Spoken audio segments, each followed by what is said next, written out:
Folks, if you watch my YouTube video, you know I spend most of my time over there in the acupuncture clinic, harmonizing the body's flow with ancient wisdom. But sometimes, after a particularly long session, I find myself, evading ninjas in the middle of a rooftop chase after accidentally spilling an entire jar of ginseng into a vat of boiling tea. It's in those moments I pause to dig a hole, fill it with all the acupuncture needles that missed their mark, some leftover TCM herbs, and the faint echo of ancient scrolls. Then, I light it all up with the fiery passion of 1,000 teas and express myself in a not-so-daily diary. In the movie Nobody, Bob Odenkirk plays a middle-aged everyman. A thankless job, disrespectful kids, a passionless marriage. But beneath this dull exterior hides a secret. He's a former CIA assassin, a man trained for violence, living in silence. Now, this isn't a movie review. It's about the inner struggle of a real-life nobody. What I wrestle with inside, I believe many others do too, across this country and far beyond its borders. I can vividly long remember that tense Oval Office meeting between President Trump and President Zelensky. There was one line that stuck with me. President Trump said, "You're playing cards. You're gambling with the lives of millions of people. You're gambling with World War III." Let me pause here. Yes, context matters. But let's not dismiss the truth behind the words. Let's take a moment to consider. Could this warning hold more weight than we'd like to admit? Exhibit A. According to Reuters, President Putin controls 5,580 nuclear warheads. Exhibit B. History, the so-called unthinkable, has happened before. World War I didn't begin with a full-scale invasion. It began with a single gunshot. What seemed unlikely became unstoppable. So, I ask, isn't it the president's job, above all else, to keep Americans safe and to steer the nation away from the edge of World War III? So, why the inner struggle? At first glance, it seems clear. I support a ceasefire, no matter the cost. Or do I? The struggle comes from recognizing the other side of the argument, Ukraine's right to defend itself against Russian aggression.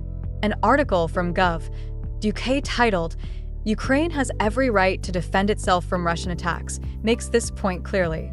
It cites Article 51 of the UN Charter, which affirms a nation's inherent right to self-defense. This internal tug-of-war consumed my thoughts for days, because then the other side of my brain speaks up. What if the war has justification? What if liberty is at stake?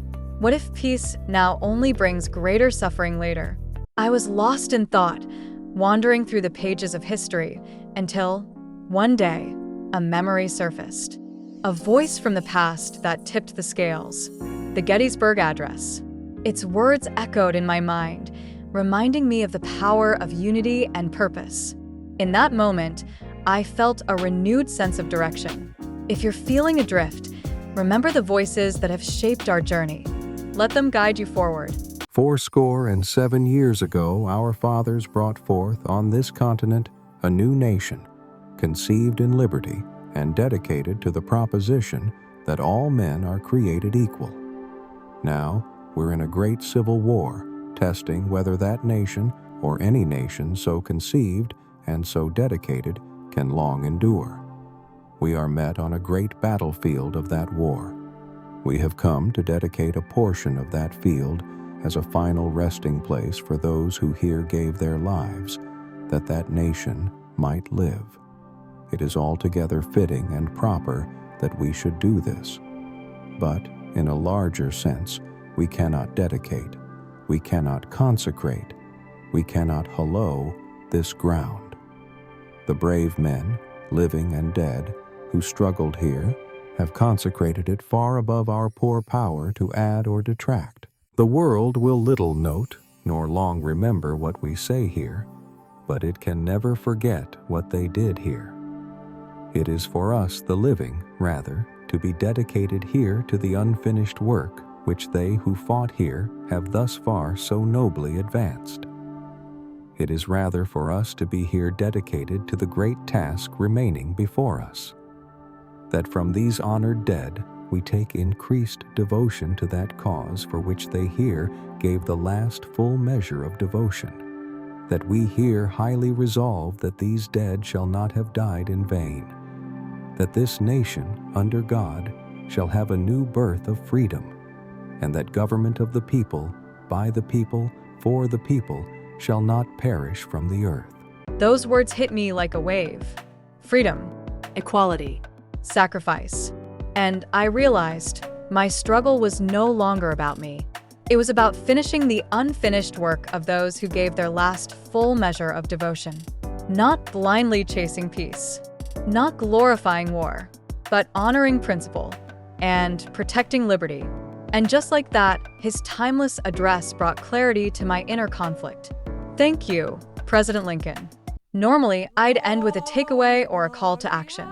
But this time, there's no need, because the Gettysburg Address has already delivered that message, far beyond anything I could ever add or detract.